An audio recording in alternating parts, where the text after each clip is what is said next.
Bonjour à tous, perkenalkan nama aku Khadijah Ratu Isnandi, biasa dipanggil Diza. Aku adalah seorang mahasiswi Bahasa dan Sastra Perancis di Universitas Gadjah Mada Angkatan 2024. Nah, sekarang ini aku ingin menceritakan sebuah kisah dari buku novel klasik abad ke-19 dengan judul Madame Bovary. Penulisnya adalah Gustave Flaubert.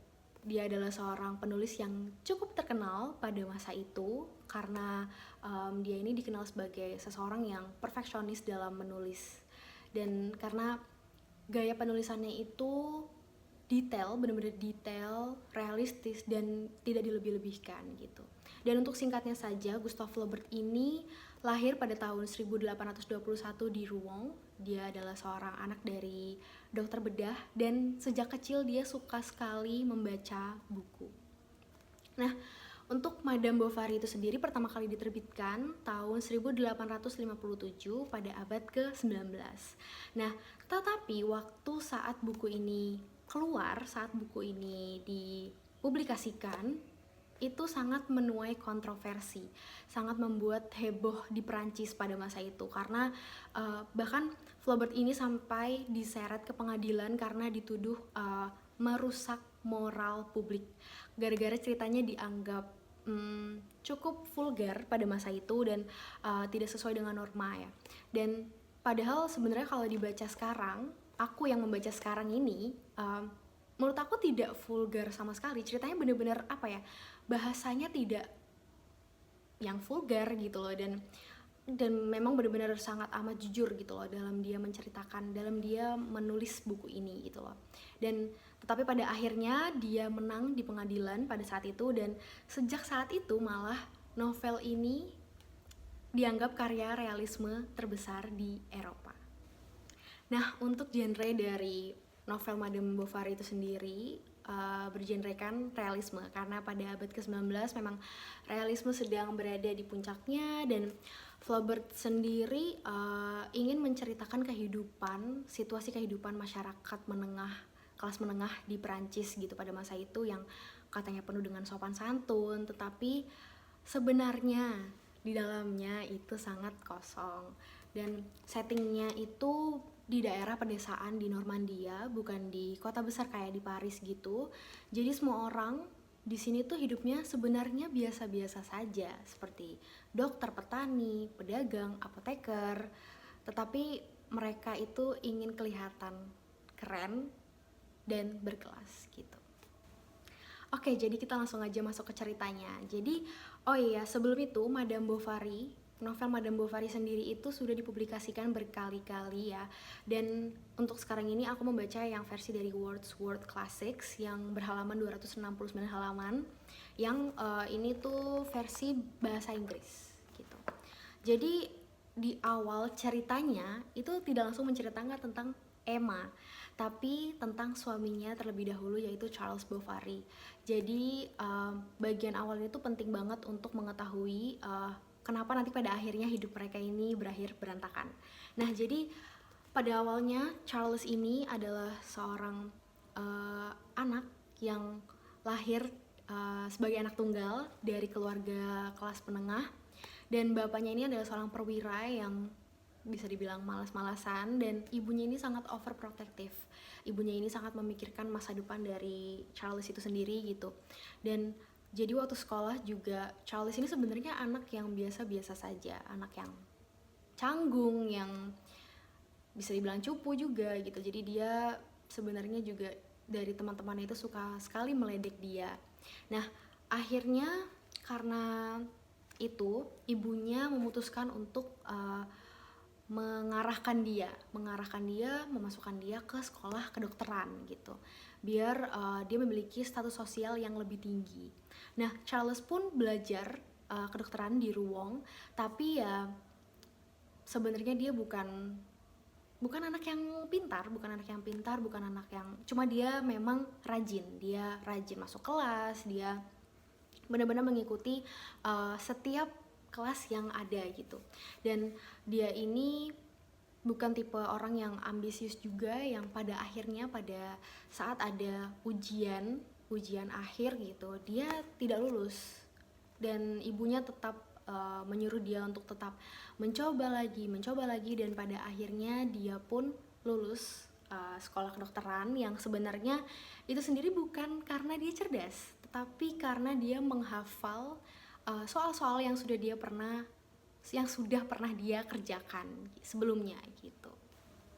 Nah, di saat yang bersamaan, ibu dari Charles sendiri menjodohkan atau bisa dibilang menikahkan anaknya Charles ke seorang wanita yang bernama Madame Duboc, yang sebenarnya dia bukan seorang perempuan yang cantik, yang di sini diceritakan tidak cantik, dan juga seorang perempuan yang matre gitu loh, yang sebenarnya Charles sendiri juga terpaksa untuk menikah dengan Madame Duboc sendiri gitu loh. Nah, lanjut setelah lulus dari sekolah kedokterannya, dia membuka praktik kecil di desa Tostes. Nah, disinilah takdir mempertemukannya dengan seorang perempuan yang bernama Emma Rouault. Dia adalah seorang anak dari petani yang cukup kaya, dan pada saat itu Charles dipanggil ke rumah petani tersebut karena diminta untuk mengobati kakinya yang sedang cedera gitu. Nah, begitu pertama kali ketemu dengan Emma, dia langsung terpukau karena memang Emma ini adalah seorang perempuan yang sopan, cantik, dan kelihatannya itu memang beda sekali dengan perempuan di desa lainnya gitu loh, karena Emma itu memiliki aura, bisa dibilang aura kota, karena dia dulunya sekolah di biara, dia suka membaca buku, dan dia memiliki cita-cita yang tinggi gitu.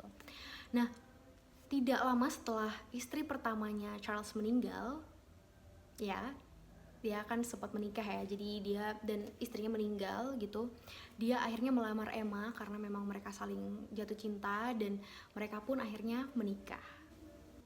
Setelah menikah, ini mereka dihadapkan dengan mimpi dan juga kenyataan, dimana Emma itu kan sebenarnya dia ini adalah seorang perempuan yang suka sekali membaca buku-buku romansa ya. Jadi dari situlah dia memiliki banyak sekali ekspektasi terkait kehidupan percintaannya dia gitu.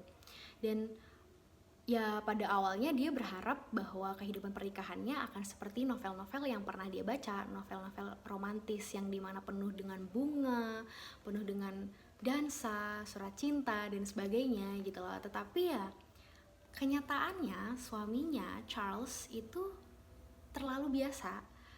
Dia baik tapi membosankan gitu, dan kerjaannya cuma memeriksa pasien, pulang, makan, tidur, dan tidak pernah membicarakan terkait hal-hal yang puitis gitu, tidak pernah memberikan kejutan, tidak pernah mengajak jalan ke tempat romantis, dan hal-hal itu yang sebenarnya Emma inginkan gitu loh. Dan di sini Emma mulai merasa kosong, dia merasa hidupnya tuh seperti datar banget ya, dan sementara itu dia ingin sekali sesuatu yang lebih mewah, yang lebih bersemangat, yang lebih hidup gitu.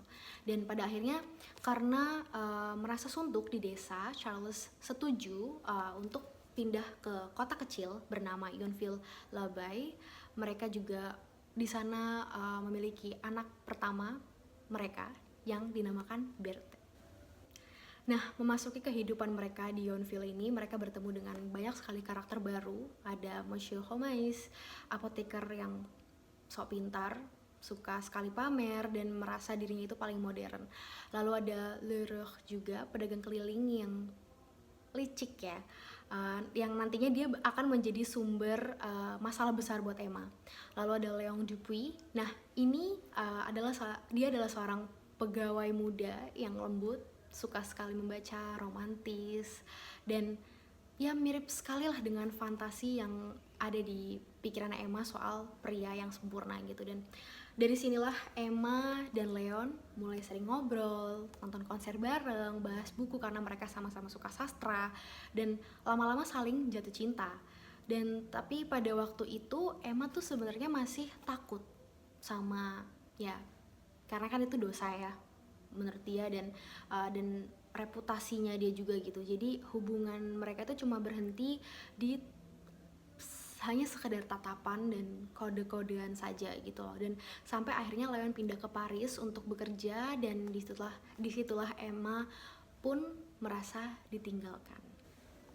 Nah, beberapa waktu kemudian muncullah Rodolphe Boulanger, seorang tuan tanah kaya yang digambarkan tampan, percaya diri, dan sudah biasa memainkan hati seorang perempuan.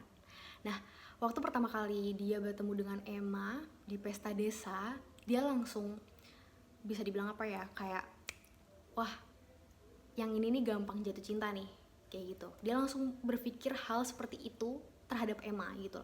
Dan Rodolphe ini mulai mendekati Emma dengan rayuannya, dan juga pada awalnya sebenarnya Emma ini menolak ya, tapi ya hatinya lemah dan dia haus akan perhatian dan emosi yang Charles itu nggak pernah bisa kasih. Jadi akhirnya mereka pun berselingkuh. Nah, Emma ini merasa hidupnya berubah lagi ya, seolah-olah akhirnya dia hidup dalam novel cinta yang selama ini dia impikan, dan dia bahkan nulis surat ke Rodolphe buat kabur bareng. Tapi di hari mereka seharusnya lari, Rodolphe malah meninggalkan surat perpisahan, yang pada saat Emma membaca surat itu, dia langsung pingsan dan dia langsung sakit parah. Dia benar-benar hancur, patah hati, dan ya karena ilusi dan juga ekspektasinya dia yang mungkin selama ini dia pikirkan gitu loh dengan Rodolphe, akhirnya hancur. Balik lagi, setelah Emma sembuh dari sakit parahnya itu, Emma berusaha balik lagi menjadi seorang istri yang baik untuk Charles. Tetapi rasa bosannya itu lagi-lagi muncul kembali, dan apalagi waktu itu ketemu Leon lagi di Rouen. Jadi kali ini mereka benar-benar jadian. Emma ini jadi sering bohong ke Charles, bilang kalau misalnya dia itu mau les piano, padahal sebenarnya ketemu Leon di hotel, dan hubungan mereka ini penuh dengan semangat gitu. Tetapi juga makin lama makin hambar, karena Emma ini merasa Leon mulai cuek, dan di sisi lain juga hutangnya semakin menumpuk karena Emma ini suka sekali membeli barang-barang mewah dari si Leroux itu tadi. Nah, Leroux ini makin menjerat Emma memakai surat hutang gitu, sampai suatu hari semuanya itu ketahuan. Harta mereka disita dan Emma itu panik sekali, dan pada di detik itu Charles masih belum mengetahui apapun tentang perselingkuhannya si Emma ini. Nah, akhirnya akhirnya Emma ini karena terjerat hutang, dia lari ke Leon, tetapi dia meminta bantuan dan Leon menolak. Dia ke Rodolphe dan dia pun juga menolak untuk membantu Emma membayar hutang-hutang tersebut gitu. Yang pada akhirnya dalam keputusasaan itu Emma memutuskan untuk meminum racun arsenik dan meninggal dengan sangat tragis.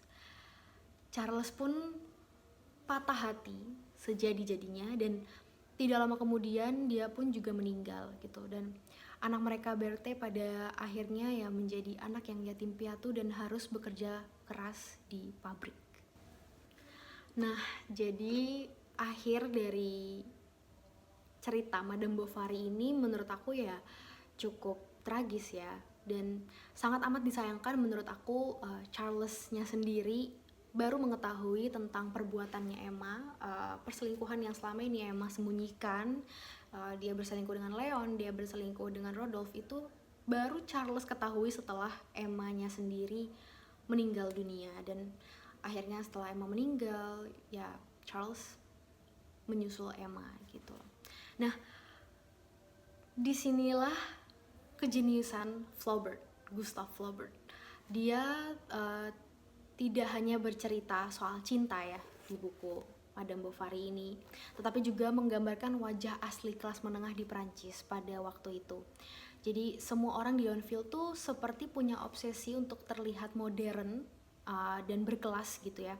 Padahal sebenarnya ya kosong secara batin gitu loh, dan mereka pura-pura pintar, so rasional, tapi juga memikirkan uang dan juga statusnya mereka masing-masing gitu loh. Dan Emma di sisi lain ingin sekali keluar dari hidup monoton, tetapi dia mencari kesenangan yang palsu gitu loh, yang ya seperti cinta terlarang, belanja yang terlalu berlebihan, dan juga ya berpesta gitu. Nah, makanya dia menjadi korban dari ilusi romantisme dan konsumsinya itu sendiri. Oke, moral dari cerita ini, dari kisah Madame Bovary, karya Gustave Flaubert, kalau bisa disederhanakan, mungkin jangan mencari kebahagiaan dari fantasi atau penampilan luar, karena kenyataan itu tidak bisa dipalsukan. Jadi menurut aku sendiri, Emma itu bukan orang jahat.